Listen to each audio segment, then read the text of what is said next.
Good morning साथियों, मैं doctor Zakir Hussain. Online classes के क्रम में आज हम भारत में बौद्ध धर्म अथवा बुद्धिज्म के बारे में चर्चा करेंगे। साथियों, हम लगभग ये सब लोग जानते हैं कि भारत में बौद्ध धर्म के जो संस्थापक थे वो महात्मा गौतम बुद्ध थे, जिनका जीवन काल 563 से 483 ईसा पूर्व के मध्य था। कि बचपन का नाम जो था वो सिद्धार्थ था। जन्म इनका नेपाल के लुम्बिनी में हुआ था। पिता इनके शुद्धोधन थे, जो कपिल वस्तु के शाक्य वंशी शासक थे। वर्तमान में पिपरहवा सिद्धार्थ नगर यूपी में ये स्थान साथियों पड़ता है। माता इनकी जो थी वो महामाया या माया देवी थी साथियों। पत्नी इनकी यशोधरा थी। पुत्र इनके राहुल थे। प्रिय शिष्य आनंद थे इनके, चचेरे भाई जो थे इनके। मुख्य प्रमुख जो शिष्य थे वो पाली थे। लालन पालन प्रजापति गौतमी द्वारा करने का उल्लेख मिलता है। संतान का नाम जो था वो नंद अथवा नंद और नंदा भी थे। बौद्ध धर्म में शामिल होने वाली प्रथम महिला जो थी वो वैशाली की वैशाली में थी, और वो इनकी मौसी थी प्रजापति गौतमी। महान सन्यासी व चक्रवर्ती सम्राट बनने की जो भविष्यवाणी की थी वो कालदेव और कौंडिन्य नाम के ब्राह्मणों ने की। गौतम के गृह त्याग हेतु प्रेरित करने वाले 4 दृश्यों में एक तो बुजुर्ग व्यक्ति का दर्शन था, एक कुष्ठ रोगी का दर्शन, अर्थी का दर्शन और आनंद मुद्रा में सन्यासी का दर्शन। गौतम को दूषित भोजन खिलाया, जिसने खिलाने थे मल्ल गणराज्य के पावा नामक स्थान पर चुंद नामक लुहार द्वारा। मृत्यु साथियों जो इनकी हुई वो, जिसको महापरिनिर्वाण कहते हैं, वो कुशीनारा यूपी में। ज्ञान हेतु गृह त्याग 29वें वर्ष में हुआ तथा सारथी चन्न अथवा छंदक के साथ वो घोड़ा कंथक था। बौद्ध परंपरा में इस हेतु महाभिनिष्क्रमण शब्द का उल्लेख हमें मिलता है। गृह त्याग के बाद क्रमशः 2 गुरु बनाने का उल्लेख मिलता है, एक अलार कलाम और रुद्रक रामपुत्र। निर्वाण की अर्थात ज्ञान प्राप्ति 35वें वर्ष में हुई। बोध गया के निकट, उरुवेला के निकट निरंजना, जिसको हम लोग साथियों पुनपुन नदी भी बोलते हैं, के किनारे। और ये भी हमें ध्यान रखना है, पीपल वृक्ष के नीचे हुई थी ये। और साथियों, बौद्ध परंपरा में गौतम का जन्म, निर्वाण व परिनिर्वाण तीनों ही वैशाख पूर्णिमा के दिन होने का उल्लेख हमें मिलता है, ऐसी मान्यता है। इसके बाद गौतम जो कहलाए वो बौद्ध कहलाए या बुद्ध कहलाए, तथागत कहलाए, सत्य के विजेता और बोधिसत्व कहलाए। प्रथम उपदेश इनका सारनाथ के ऋषि पत्तनम नामक इस उद्यान में हमें मिलता है, कौंडिन्य उसके 4 ब्राह्मण साथियों को। बौद्ध परंपरा में से धर्म चक्र प्रवर्तन भी की संज्ञा देते हैं। सर्वाधिक उपदेश इन्होंने श्रावस्ती में दिए 26 बार। अंतिम उपदेश कुशीनगर में दिए। बौद्ध परंपरा में त्रिरत्न बुद्ध संघ व धम्म संघ से जुड़े भिक्षु भिक्षुणियों के निवास हेतु विहार संघाराम की स्थापना साथियों में मिलती है। चैत्य, बौद्ध परंपरा में पूजा स्थलों को चैत्य कहते थे। छत्र श्रद्धा, सम्मान, उदारता के प्रतीक थे। अंतिम यष्टि या मस्तूल छड़ को बोलते थे। हर्मिका साथियों अंड के ऊपर पेटीनुमा संरचना, जिसमें बुद्ध के अवशेष रखे जाते थे। अर्धकुंभाकार अंड होता था। चबूतरा या मेधी, इसी पर चंद्राकार गुंबद अवस्थित होता था। वेदिका होती थी इसके चारों ओर, स्तूप के चारों ओर। और साथियों प्रदक्षिणा पथ होता था। प्रवेश द्वार तोरण कहलाता था। चबूतरे पर स्तूप का निर्माण होता था। अब यदि हम बौद्ध परंपरा में गौतम बुद्ध अथवा उसके अनेक महाशिष्यों जो शिष्य थे उनकी चिता, पद चिन्ह, वस्तुएं, शारीरिक अवशेषों अथवा निवास के स्थलों को सुरक्षित रखने हेतु बनाए जाने वाला वाले जो अर्धकुंभाकार उल्टे कटोरे नुमा ढांचे होते थे वो स्तूप कहलाते थे। और जैसे साथियों गौतम बुद्ध की मृत्यु के बाद उनकी चिता पर 8 महास्तूपों की स्थापना का उल्लेख मिलता है, जिसे कालांतर में बांटकर अशोक द्वारा 84,000 स्तूपों की स्थापना का उल्लेख मिलता है। सबसे प्राचीन बौद्ध स्तूप पीपर हवा में मिलता है। अशोक द्वारा निर्मित लगभग 84,000 स्तूपों में से अधिकांश को नष्ट करने का उल्लेख यारों पुष्यमित्र शुंग पर है। साथियों गौतम द्वारा ज्ञान का सार 4 आर्य सत्य थे, जिनको गौतम को जो ज्ञान प्राप्त हुआ उसमें गौतम बुद्ध की मूल शिक्षाओं का सार, इनका उल्लेख मध्यम निकाय गौतम बौद्ध ग्रंथ में मिलता है।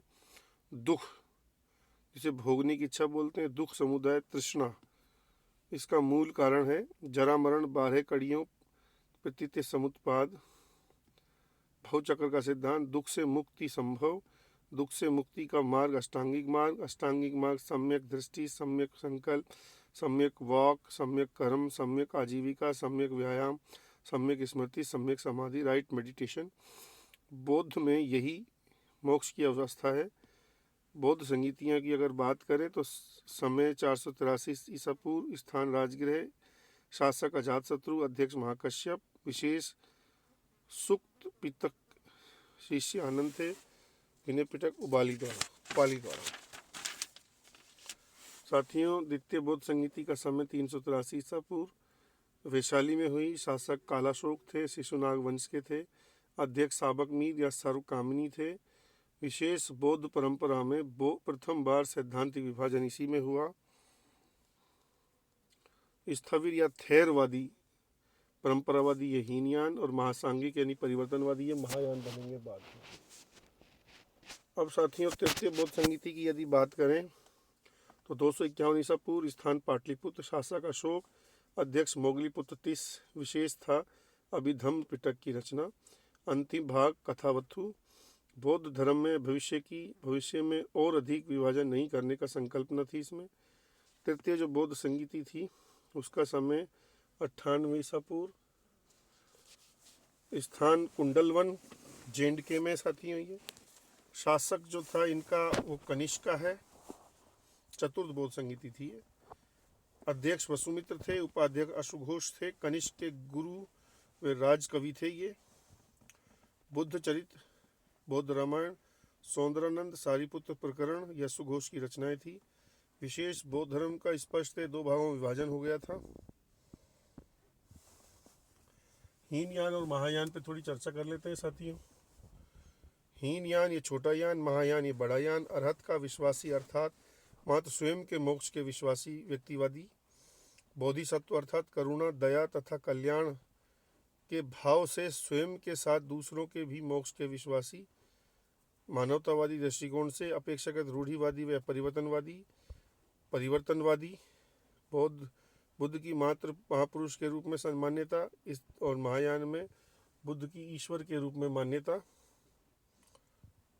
भारतीय इतिहास में मूर्ति पूजा का सुस्पष्ट प्रथम उल्लेख मिलता है। पहली मूर्ति मथुरा से मिलती है। साहित्य पाली में था, अधिकांश संस्कृत में। प्रचार की बात करें तो हीनयान दक्षिणी पूर्वी एशियाई देशों में Sri Lanka, Burma, Nepal, Thailand, Cambodia, Indonesia में अधिकांश प्रचार प्रसार महायान का जिन देशों में उनमें तिब्बत, चीन, जापान, कोरिया, ताइवान, हांगकांग आदि था। अब साथियों कालांतर में हीनयान महायान का भी 2 भागों में विभाजन हुआ। हीनयान वैभाषिक और सौत्रांतिक में कुमारलाट वैभाषिक के थे और सौत्रांतिक में वसुबंधु थे। महायान शून्यवाद और विज्ञानवाद में मैत्रेय जो भविष्य के बौद्ध हैं और नागसेन नागभट्ट भी कहते हैं साथियों। कालांतर विशेषतः तिब्बत क्षेत्र में तंत्र मंत्र से संबंधित वज्रयान तथा सहजयान नामक उपसंप्रदायों का भी उल्लेख हमें मिलता है। तारा नाम की देवी की पूजा बुद्ध की पत्नी के रूप में हमें मिलती है। तिब्बत में बौद्ध धर्म पहुंचाने का श्रेय पाल नरेश धर्मपाल द्वारा स्थापित बिहार के विक्रमशिला विश्वविद्यालय के आचार्य दिवाकर मित्र द्वारा, अन्य विश्वविद्यालय बंगाल की का सोमपुरी। बौद्ध ग्रंथों में अगर बात करें तो त्रिपिटक हैं वो साथियों पाली भाषा में। और इनमें सुत्त पिटक जो पहला है साथियों, सबसे बड़ा पिटक है। इस हेतु बौद्ध परंपरा में विश्व को उसकी संज्ञा दी गई है। बुद्ध की शिक्षाओं व उपदेशों का संकलन है। कुल 5 भागों में विभाजन है। दीघ निकाय बुद्ध के लंबे उपदेशों का संकलन, मध्यम निकाय बुद्ध के छोटे उपदेशों का संकलन, संयुक्त निकाय में बुद्ध की संक्षिप्त अवधारणाओं का संकलन, अष्टांगिक मार्ग की इसी में विधान है। अंगुत्तर निकाय 16 महाजनपदों का उल्लेख है। बौद्ध परंपरा द्वारा बुद्ध के बौद्ध भिक्षुओं को दिए गए उपदेशों का संकलन है। सुत्त खुद्दक निकाय में बुद्ध धर्म से संबंधित लघु ग्रंथों का संकलन है। और धम्मपद बौद्धों की गीता है। थेरी गाथा, थेरी शब्द का अर्थ है निर्वाण, अर्थात बौद्ध परंपरा में 24 निर्वाण प्राप्त महिलाओं को उल्लेख है। जातक ग्रंथ बौद्ध परंपरा में बुद्ध की 84,000 पूर्व जन्मों की 549 कथाओं का संकलन है। फिर विनय पिटक है साथियों। संज्ञा बौद्ध संघ का संविधान है। ये विषय बौद्ध संघ से संबंधित है। भिक्षु भिक्षुणियों के आचरण संबंधी नियमों का संकलन है। अभिधम पिटक बुद्ध के दार्शनिक सिद्धांतों का संकलन है। तो साथियों, इस तरह से बौद्ध परंपरा का हमने उल्लेख किया है। अब जैसे शैव धर्म की बात करें तो वामन पुराण में 4 शैव संप्रदायों का उल्लेख है। पाशुपत, कापालिक, कालमुख और साथियों लिंगायत या वीर शैव संप्रदाय। कश्मीरी शैव संप्रदाय के संस्थापक वसुगुप्त, जिसको हम लोग वसुगुप्त या शैव परंपरा के दार्शनिक संप्रदाय था। ऐसे ही नाथ संप्रदाय है साथियों। संस्थापक मत्स्येंद्र नाथ मच्छद्र नाथ भी बोलते हैं। दिव्य पुरुष मानकर 9 नाथों की आराधना का विश्वास, जिसमें प्रथम नाथ आदिनाथ रूप में भगवान शिव को स्वीकारने की मान्यता है। रावलपिंडी मूल के गोरखनाथ द्वारा नाथ संप्रदाय का विशेष प्रचार प्रसार का श्रेय, जिनका हमें गोरखधाम हमने सुना ही है। नाथ संप्रदाय के हमें हठयोग पर विशेष जोर हमें मिलता है। शक्ति पूजा का विशेष जोर। 64 योगिनी मंदिर भेड़ाघाट MP में यहाँ के देवी दुर्गा की 64 अनुषांगिक प्रतिमाओं का हमें उल्लेख मिलता है। मंदिर के बीचों बीच गॉड यानी शिव की मूर्ति मिलती है। देवी दुर्गा का प्रथम उल्लेख मार्कंडेय पुराण में, भगवान श्री कृष्ण का प्रथम लिखित साक्ष्य छांदोग्य उपनिषद में, जबकि प्रथम अभिलेखीय साक्ष्य विदिशा से प्राप्त 115 ईसा पूर्व के हेलियोडोरस गरुड़ स्तंभ से, जिसकी स्थापना यूनानी राजदूत शासक एंटियालकिड्स के राजदूत हेलियोडोरस द्वारा, जो मूलतः शुंग वंशी शासक भागभद्र के काल में भारत में आए थे।